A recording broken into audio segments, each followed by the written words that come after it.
You don't rebuild your life in a moment. You rebuild it when something inside you finally breaks. Not your body, not your bank account, not your circumstances. Your illusion, the illusion that things will somehow change without you changing first. Most people enter a new year with the same habits that ruined the last one. They buy a new planner. They set ambitious goals. They feel excited for about 10 days. Then the old identity returns. The old routine, the old thinking. And slowly the new year becomes a copy of the old one. Not because they lack motivation, but because they never rebuilt the foundation. Napoleon Hill understood something that most people miss. Success is not built by occasional effort. It's built by deliberate transformation of the mind. And transformation doesn't happen randomly. It happens by design. Hill spent over 20 years studying the most successful people of his time. Industrialists, inventors, entrepreneurs. Men who built fortunes when there were no guarantees. And he discovered something surprising. They didn't just pursue success. They reconstructed themselves. They rebuilt their thinking, their beliefs, their habits, their tolerance for discomfort. Because the old version of you cannot carry the life you want. It's too small, too conditioned, too comfortable. If you want a different life in 2026, you don't need more motivation. You need a new operating system. And Hill believed that transformation follows a simple truth. You don't change everything at once. You change one principle at a time. 12 months, 12 mental shifts, 12 disciplines, each one rewiring how you think and act. Most people approach success like a sprint. Hill approached it like architecture, layer by layer, brick by brick. Because real change is structural, not emotional. Now here's the uncomfortable truth. You cannot rebuild yourself while protecting your old identity. Something must be dismantled. Your excuses, your fear of judgment, your addiction to comfort, your habit of quitting when results are invisible. Rebuilding requires demolition first, and most people avoid that stage. They want improvement without discomfort, growth without sacrifice, results without discipline. But every successful person Hill studied paid the same price. They accepted temporary discomfort in exchange for permanent capability. So, the question is not whether success is possible. It is. The question is whether you are willing to become the person who can carry it. That transformation begins with the first month, and the first principle Hill believed everything else depends on: definiteness of purpose. Without purpose, effort scatters. You start things, you stop things. You change direction every few weeks. Your energy leaks everywhere. Purpose compresses energy. It turns chaos into direction. But here's the problem. Most people think they have purpose. What they actually have are preferences. I'd like to be successful. I want financial freedom. I want a better life. Those are wishes. Purpose is different. Purpose is specific. It has weight. It demands behavior. When Hill asked successful people about their purpose, their answers were clear, direct, uncompromising. They knew exactly what they were building, and that clarity simplified every decision. Because when purpose is defined, distraction loses power. Most people never reach this stage. They drift between interests. They chase opportunities. They react to circumstances. But drifting never compounds. Purpose does. The first month of rebuilding is brutal because it forces honesty.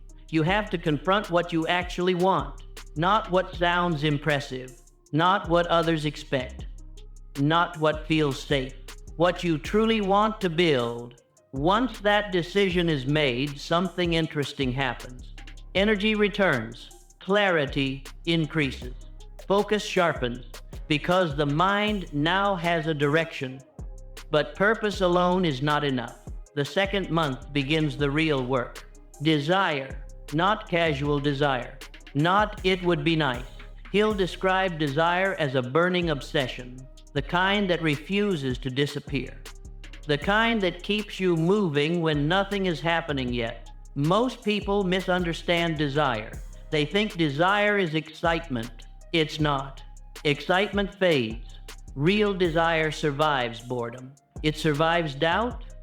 It survives slow progress. And slow progress is unavoidable. Every meaningful pursuit has a long, invisible phase where effort piles up quietly, where nothing seems to be changing. This phase destroys casual desire. People lose interest. They get discouraged. They conclude it's not working. But he'll notice something fascinating. The people who eventually succeeded were not the most talented. They were the ones whose desire lasted longer than the invisible phase. They simply refused to let the goal disappear. That persistence transformed average ability into extraordinary results. This is where the rebuilding process starts to feel uncomfortable, because desire forces you to choose. You cannot desire everything equally. You must eliminate options. Commitment removes escape routes. And once escape routes disappear, effort deepens. Now, the third month introduces something many people reject: faith. Not religious faith, psychological faith. The belief that your effort will eventually produce results. Before there is evidence, before there is proof, before there is reassurance. Hill believed faith is a trained mental habit, not blind optimism. It's built through repetition, through daily reinforcement of belief, because the mind becomes what it repeatedly hears. Most people unknowingly program themselves for doubt. They rehearse failure. They imagine worst-case scenarios. They talk themselves out of opportunity. Faith reverses that pattern. You begin training the mind to expect progress, not instantly, but eventually, and that expectation changes behavior. When you believe effort will pay off, you endure longer. When you believe effort is pointless, you quit early. Faith determines how long you stay in the game, and staying in the game is everything. Because the fourth month introduces the next transformation: specialized knowledge. He'll notice successful people were not generalists. They developed deep expertise in specific areas. They understood the details others ignored. Most people chase information. Successful people chase application. They learn only what moves their purpose forward, and they practice relentlessly. This stage feels slow, but it builds competence, and competence builds confidence. Confidence built through skill is stable. Confidence built through motivation collapses. Now, by the fifth month, something begins to shift internally.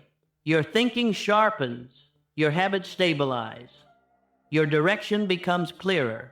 This is where Hill introduced another principle: imagination. Because once knowledge exists, imagination multiplies it. Imagination connects ideas. It creates opportunities. It sees leverage where others see limits. Hill believed imagination is the workshop where plans are built. Most people never reach this stage because they are too busy surviving. But once your mind becomes disciplined, creativity increases. Not chaotic creativity, strategic creativity. Now the sixth month becomes crucial because imagination must transform into organized planning. Ideas without plans stay fantasies. Planning turns thought into structure. But Hill discovered something important. Plans rarely work perfectly the first time. They fail. They require adjustment. They evolve. Most people quit here. They mistake imperfect plans for wrong goals. Successful people simply improve the plan, not abandon the mission. This distinction changes everything. By this stage of the year, you're no longer the same person who started. Your thinking has changed. Your discipline has increased. Your tolerance for discomfort has grown. But the hardest transformation is still ahead, because the next principle Hill identified is the one that separates dreamers from achievers, and almost nobody survives it. Decision. Decision is where most lives stall. Not because people are incapable, because people hesitate. Napoleon Hill noticed something fascinating while studying successful individuals. They made decisions quickly and changed them slowly. Most people do the opposite. They delay decisions, then change them constantly. That pattern destroys momentum. Indecision keeps you suspended between possibilities. You research, you compare, you ask for opinions, and while you're thinking, time moves forward. Opportunities expire. Energy fades. But when you decide, something powerful happens. Your mind reorganizes itself. Focus increases. Noise decreases. Distractions lose strength. Because the brain now knows where attention belongs. The 7th month in Hill's rebuilding process is about installing that habit. You stop treating decisions like permanent life sentences. You treat them like temporary commitments. You choose a direction. You commit to it long enough to gather real feedback. And once you do this, something interesting happens. Progress accelerates. Not because your decisions are perfect, because movement creates clarity. Standing still never does. Now, once decision becomes habit, the 8th month introduces something far more demanding: persistence. Hill believed persistence was the quality that turned desire into reality. But persistence is misunderstood. People imagine persistence as dramatic effort, relentless intensity, heroic sacrifice. In reality, persistence is quieter. It looks like showing up again tomorrow, even when yesterday produced nothing. Persistence is boring, repetitive, unglamorous, and that's why it's rare. Hill found that most people fail not because they lack ability, but because they abandon their goal during the silent phase. The silent phase is brutal. You work, you improve, you refine your plan. But the outside world doesn't change yet. There are no visible rewards, no applause, just effort. This is where most people retreat. They interpret silence as failure. Hill understood something different. Silence is the stage where momentum is forming. But momentum is invisible until it suddenly isn't. Persistence carries you through that invisible phase. And once persistence becomes habit, the 9th month introduces a force Hill believed was incredibly powerful: the mastermind principle. Success rarely happens alone, not because individuals are incapable, but because collaboration multiplies intelligence. Hill observed that successful people surrounded themselves with others who were ambitious, focused, forward-thinking. Your environment shapes your expectations. If the people around you tolerate mediocrity, your standards drop. If the people around you demand growth, your behavior changes. Mastermind relationships accelerate learning. They expose blind spots. They challenge your thinking. They hold you accountable. And accountability protects discipline when motivation fades. Now, by the 10th month of rebuilding, something begins happening internally. Your thinking becomes more controlled, more deliberate. This stage introduces a principle many people overlook: emotional discipline. Hill noticed that highly successful people controlled their reactions, not perfectly, but intentionally. They didn't allow temporary emotions to dictate permanent decisions. Most people operate the opposite way. A bad day leads to quitting.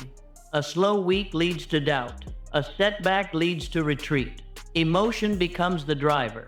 Emotional discipline reverses this. You still feel frustration, fear, doubt, but you no longer obey them. You continue executing the plan. This skill alone prevents countless failures. Now, the 11th month introduces something Hill considered deeply important: the subconscious mind. Hill believed the subconscious absorbs repeated thoughts and turns them into behavior.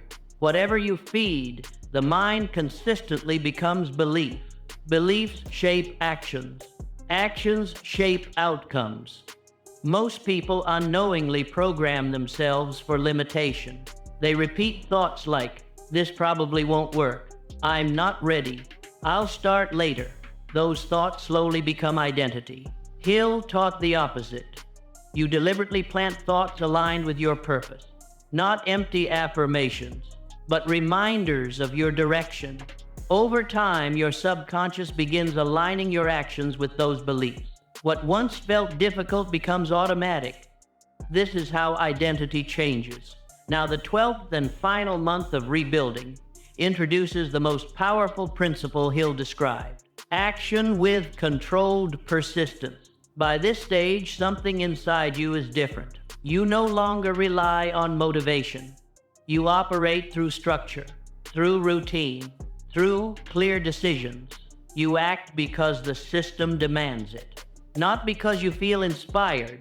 And this is where transformation becomes permanent, because you've rebuilt the architecture of your behavior. You now have purpose directing your focus, desire fueling your effort, faith stabilizing your belief, knowledge strengthening your skill, imagination expanding your ideas, planning structuring your path, decision eliminating hesitation, persistence carrying you through silence, alliances amplifying your growth, emotional discipline protecting your focus, subconscious alignment reinforcing your identity, and consistent action turning all of it into results. Most people attempt change emotionally. They feel motivated, they push hard, they burn out. Hill's method works differently. It rebuilds the mind layer by layer, month by month, until the person who began the year no longer exists. And that is the real secret. Success is not about chasing a different life. It's about becoming someone who naturally produces it. The transformation isn't loud. There's no dramatic moment, just gradual changes. Your mornings become more structured. Your decisions become clearer. Your focus sharpens. Your tolerance for boredom increases. You stop restarting. You stop searching for shortcuts. You simply continue. And continuing is what most people fail to do. Now here's the final truth. If you follow this process for a full year, something interesting happens. The goal you started with often becomes less important than the person you became while pursuing it. Because the real reward of rebuilding yourself isn't the outcome. It's the capability. You become someone who can handle difficulty, someone who finishes what they start, someone who doesn't collapse when results are slow. That identity is powerful, because once you become that person, success stops being mysterious. It becomes inevitable, not instantly, but eventually. Now here's the final challenge. Don't try to change everything tonight. Choose one principle, just one, and apply it for the next 30 days. Then move to the next 12 months, 12 transformations, one rebuilt mind. If you're serious about rebuilding yourself in 2026, comment one word below, rebuilt, and subscribe if you want more ideas from Napoleon Hill and other success thinkers that show you not just how to dream about success, but how to become the person who can actually carry it.